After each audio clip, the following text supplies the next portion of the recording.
அகிலமெங்கும் உள்ள தமிழ் நேயர்கள் அனைவருக்கும் பரம்பரை ஜோதிடர் உங்கள் மனோ பாலாஜியின் அன்பான வணக்கம். மிதுன ராசியில் பிறந்த அன்பர்களுக்கு குரு பகவானின் அதிசார பயிற்சி.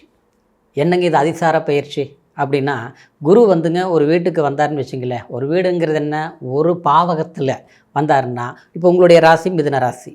அப்போது மிதுன ராசியில் குரு பகவான் இருக்கிறாருன்னா ஒரு வருஷம் அதே வீட்டில் தான் இருப்பாருங்க. உங்களுடைய ராசி வீட்டில் தான் இருப்பார். ஆனால் அப்படி இல்லாமல் இடையில, அதாவது பயணிக்கிறாருன்னா, மாற்றம், அதாவது வீட்டை மாற்றுறாருன்னா அது அதிசார பயிற்சி. இந்த அதிசார பயிற்சி ரொம்ப ஒரு சிறப்பு வாய்ந்ததுங்க. 12 வருஷத்துக்கு ஒரு முறை இந்த மாதிரி ஒரு சம்பவங்கள் ஏற்படும். அப்படின்னா இந்த மாதிரி ஒரு பயிற்சிகள் உருவாகும். அதுலேயுமே குரு பகவானுங்கிறது என்னங்க, ரொம்ப யோகக்காரகன். ஏன்னா நம்ம ஒரு கல்யாணம் பண்ணணும்னு நினச்சோம்னா நம்ம ஜோசிகர்கிட்ட போகிறோம். ஏங்க பையனுக்கு குருபலம் இருக்குதா, பொண்ணுக்கு குருபலம் இருக்குதா, வீடு கட்டணும்னு நினைக்கிறோம். வீடு கட்டுறதுக்கு அந்த மாதிரி யோகம் இருக்குதா, ஜோசிகர் எதை பார்த்து சொல்லுவாருங்க, அதாவது குருபலம் நல்லா இருக்குதா, குரு நல்ல யோகத்தில் இருக்குதா அப்படிங்கிறத வச்சு தான் சொல்லுவாருங்க. அந்த மாதிரி ஒரு நல்ல சுப விஷயங்கள் செய்யணும்னா அந்த குரு அருள் இருந்தால் தான் திருவருளை நம்ம செயல்படுத்த முடியும். அதனால தான் இந்த குரு பயிற்சி ரொம்ப முக்கியமாக நம்ம எடுத்துக்கிறதுங்க. அப்படி பார்த்தோம்னா உங்களுடைய ஜென்மத்தில் குரு இருந்தார். இந்த ஜென்ம குரு என்ன பண்ணுச்சு, மிதுன ராசிக்காரர் பார்த்தோம்னு வச்சிங்களேன், கண்டிப்பாக நீங்கள் புத்திசாலி தான். ஏன்னா உங்களுடைய புதன் ஆதிக்கத்தில் நீங்கள் பிறந்தவங்க. யோசிக்காமல் எந்த ஒரு முடிவு எடுக்க மாட்டீங்க. மனசில் பட்டதெல்லாம் நான் ஆசைப்பட மாட்டீங்க. இது வேணுமா வாங்கிக்கலாம், கிடையாது. இது வேணும்னா தேவையா தேவையில்லையா, இது ரைட்டா தப்பா அப்படின்னு பல விஷயத்தில் யோசிச்சு தான் நீங்கள் முடிவெடுப்பீங்க. கண்டிப்பாக மிதுன ராசிக்காரர் அந்த மாதிரி ஒரு அமைப்பில் பிறந்தவங்க தான். ஆனால் அப்பேற்பட்ட உங்களுக்கு பார்த்து ஒரு விஷயத்தை செய்வீங்க. நல்லா கஷ்டப்பட்டு படிச்சிருப்பீங்க, இஷ்டப்பட்டு ஒரு வேலையில் போய் சேர்ந்துருப்பீங்க. ஆனால் படிக்க தகுந்த மாதிரி வேலை கிடைக்கல. அப்படியே கிடைச்ச வேலை தனக்கு பிடிக்கல. அதே நேரத்தில் வேலை ஜாஸ்தி, சம்பளம் குறைவு, டென்ஷன் அதிகம். நாம் கரெக்டாக தான் பண்ணுறோம், ஆனால் நம்மளை குறை சொல்கிறாங்க. இந்த மாதிரி ஒரு சூழலில் நீங்கள் கண்டிப்பாக சந்திச்சுட்டு இருப்பீங்க. சிலர்களை பார்த்தோம்னா வேலையே வேணான்னு வந்துட்டேன், என்னை வேலையை விட்டு எடுத்துட்டாங்க, சம்மந்தம் இல்லாமல் எடுத்துட்டாங்க, என்ன பிரச்சனை தெரியல. கரெக்டாக நான் வேலை செஞ்சேன், நான் வீட்டில் இருக்கிறத விட வேலைக்குன்னு நான் முக்கியத்துவம் கொடுத்துருந்தோம், ஆனால் பார்த்தா இல்லைங்க அப்படிம்பீங்க. சிலரில் பார்த்தோம்னா சொந்த பிஸ்னஸ் பண்ணி ரொம்ப லாஸ் அடைஞ்சிருப்பீங்க மிதுன ராசிக்காரரு. அப்படியே இப்போ ஆரம்பிக்கிற போது அற்புதமாக அப்படியே கொடிகட்டி பறக்கிற மாதிரி போகுதுங்க. கடைசியில் பார்த்தோம்னா டோட்டலாக எல்லாம் லாஸ், எல்லாமே நஷ்டம். ஆக மொத்தத்தில் இது வரைக்கும் சம்பாரிச்சது போகாமல் நான் இழந்துட்டுங்க. இனிமேல் தான் நான் புது வாழ்க்கை மாதிரி வாழணும்னு நினைக்கிறேன். ஆனால் வாழ்கிறதுக்கு என்னதான் புத்திசாலிகளாக இருந்தாலும் திறமசாலிகளாக இருந்தாலும் எல்லாருக்குமே அதாவது வாய்ப்புகள் அமைஞ்சாதான் அவங்க ஒரு பெரிய பொசிஷனுக்கு வர முடியும். அதுதானே இயல்புங்க. நம்மக்கிட்ட பதவி பட்டம் இருக்கலாம், நல்ல திறமை இருக்கலாம், அனுபவம் இருக்கலாம். ஆனால் சந்தர்ப்பம் அப்படின்னா நமக்குன்னு ஒரு வேலை இருந்தால் தாங்க அந்த வேலையை ரொம்ப கஷ்டப்பட்டு நம்ம செஞ்சு நல்ல ஒரு பேர் வாங்க முடியும், இல்லை சம்பாதிக்க முடியும். அப்போ அந்த வேலை இல்லைன்னா நம்ம என்ன பண்ண முடியும். அந்த மாதிரி உங்ககிட்ட எல்லா திறமைகள் இருந்தாலும் திறமைக்கு தகுந்த அங்கீகாரங்கள் கிடைக்காமல் இருந்திருக்கும். இதனால் என்ன நினைப்பீங்கன்னா, இந்த ஜென்மத்தில் இருக்கும்போது குரு நிச்சயமாக சொல்கிற பாருங்க, இந்த அக்டோபர் மாதம் 18ஆம் தேதி ஜென்மத்திலிருந்து 2ஆம் இடம் தனஸ்தானத்துக்கு சஞ்சாரம் பண்ண போகிறாருங்க. அற்புதமான காலம். உங்களுடைய வாழ்க்கையில் நீங்கள் இப்போ சமீப காலமாக பார்த்தோம்னா டென்ஷன், ஐயோ அங்கே போகலாமா இங்கே போகலாமா, எங்கேயாவது ஒரு கோயிலில் போய் கம்முன்னு ஒரு 2 நாள் இருந்து சாமி கும்பிட்டு வரலாமா, இல்லையா எங்கேயாவது தனிமையில் போய் இருக்கலாமா. வீட்டில் ஆரம்பித்தாலே பிரச்சனையாக தான் இருக்குது. புரிஞ்சிக்க மாட்டாங்க, கண்டிப்பாக புரிஞ்சிக்க மாட்டாங்க. அதாவது வீட்டில் அம்மா அப்பாவே பெற்றவங்களை புரிஞ்சிக்க மாட்டாங்க, நம்ம குழந்தைங்க நம்மளை புரிஞ்சிக்க மாட்டீங்க. கட்டின குடும்ப வாழ்க்கையில் பார்த்தோம்னா அப்படியே நல்லா ஒத்து பண்ணவங்க ஏட்டிக்கு போட்டியா என்ன வாழ்க்கை அப்படிங்கிற அளவுக்கு சில வெறுப்புகள் எல்லாமே கண்டிப்பாக நீங்கள் சந்திச்சிருப்பீங்க. ஆனால் அந்த சூழலில் இருந்து, அதாவது நமக்கு யாரையாவது ஒருத்தர் நம்புறோம்னு வச்சுக்குவே அப்படியே உருகுருகி வருவாங்க, சரிங்களா. ஏன்னா மிதுன ராசிக்காரர் எப்படின்னா ரொம்ப ஷார்ட்டாச்சா அப்படியே உங்களுக்கு கண்காணிப்பாங்க, ரொம்ப உயிர் கொடுக்குற மாதிரி வருவாங்க, அருமையாக பழவாங்க. வரும்போது அதை பழமொழி சொல்கிற மாதிரி உறவாலே வருவாங்க, கடைசியில் எதிரியாளி ஆகிடுவாங்க.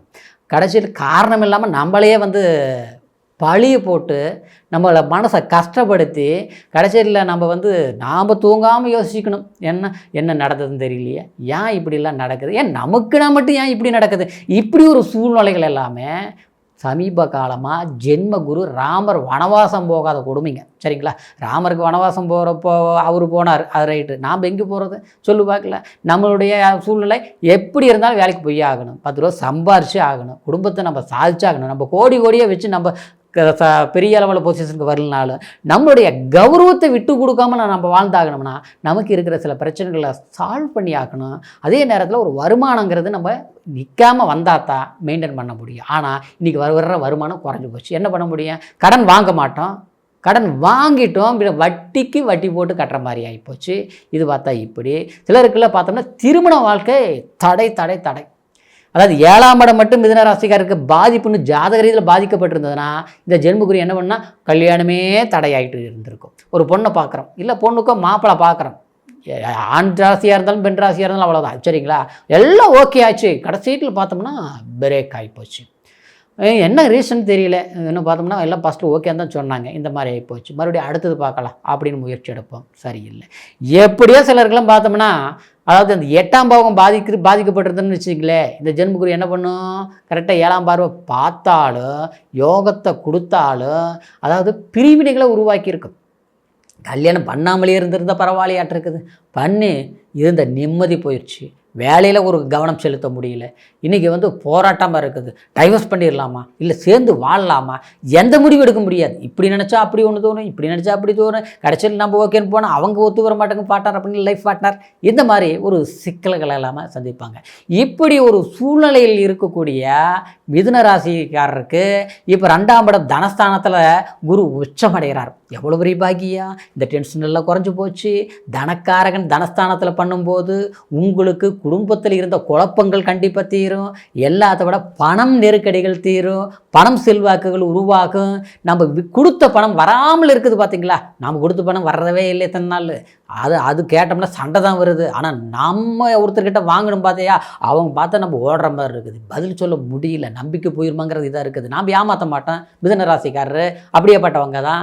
ஆனால் நம்மளை புரிஞ்சுக்க மாட்டாங்க. பிரச்சனையும் அதுதான், சொந்த பந்தம் முதல் கொண்டு எல்லாம் அப்படி தான் இருக்குது.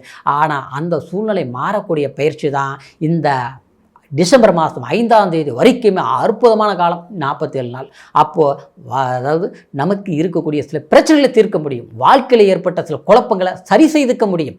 எல்லாத்த விட வேலை வாய்ப்புகள், அந்நிய தேசம் பிரயாணங்கள் இதெல்லாமே சிறப்பாக அமைத்துக்க முடியும். ஆக மொத்தத்தில் இந்த குரு அதிசார பயிற்சி நமக்கு ஒரு பெரிய வளர்ச்சியை கொடுக்கும். சில பேருக்குள்ள புத்திரபாகியம் இல்லைங்க, ஏறாத கோயில் இல்லை, போகாத மருத்துவம் இல்லை, எல்லாம் பார்த்தேன், குழந்தை பாக்கியம் இல்லாமல் இருக்குதுங்க. கடவுள் ஏன் நமக்கு மட்டும் இப்படி கருணை காட்ட மாட்டேங்கிறாரு அப்படிங்கிற ஒரு வெறுப்பில் இருக்கக்கூடியவங்களுக்கு புத்திர பாகியங்கள் நிச்சயமாக இந்த குரு தனக்காரகன் தனஸ்தானத்தில் இருக்கிறதுனால, குடும்பஸ்தானத்தில் இருக்கிறதுனால நம்மளுடைய கவலைகளும் நம்மளுடைய மன வேதனைகளும் கண்டிப்பாக தீர்த்து வைப்பார். 100% நீங்கள் நம்புங்க, சரிங்களா? அதே நேரத்தில் உங்களுடைய எப்போவுமே இயல்பாகவே மிதுன ராசிக்காரரு அதாவது இரட்டை குணம் கொண்டவங்க. சில நேரத்தில் தைரியமாக இருப்பீங்க, சில நேரத்தில் பார்த்தா அப்படியே குழந்தைத்தனமாகி அப்படியே இன்னும் வாழ்க்கையே வேண்டாம் அப்படின்னு ரொம்ப ஒடிஞ்சு போய் உட்காந்துருவீங்க. அந்த மாதிரிலாம் பட வேண்டாங்க, தயவு செய்து சொல்கிறேன்.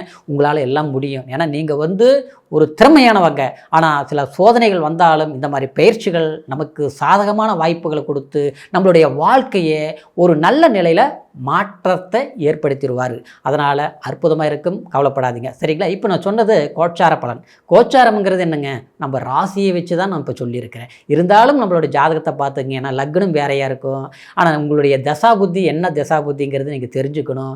இந்த மாதிரி ஒரு புது முயற்சிகள் நம்ம எடுத்து ஆக வேண்டிய கட்டாயத்தில் இருக்கிறதுனால நம்ம ஜாதகத்தை ஒரு முறை பார்த்துக்கிறது ரொம்ப ரொம்ப அற்புதம். நம்மக்கிட்ட பார்க்கணும்னு நீங்கள் நினச்சிங்கன்னா கீழே இருக்கிற நம்பருக்கு ஃபோன் பண்ணி உங்களுடைய date of birth, time, place இது மூணையும் தெரியப்படுத்தி அதாவது உங்களுடைய பலன்களை முழுசாக கேட்டு தெரிஞ்சுக்கிட்டு கண்டிப்பாக நாளைய காலம் நமது நல்ல காலமாக இருக்குங்கிற நம்பிக்கையோட முயற்சிகள் செய்யுங்க. அற்புதமான வளர்ச்சி இருக்கும், சரிங்களா? மீண்டும் அடுத்த பதிவில் உங்களை சந்திக்கிறேங்க. நன்றி, வணக்கம்.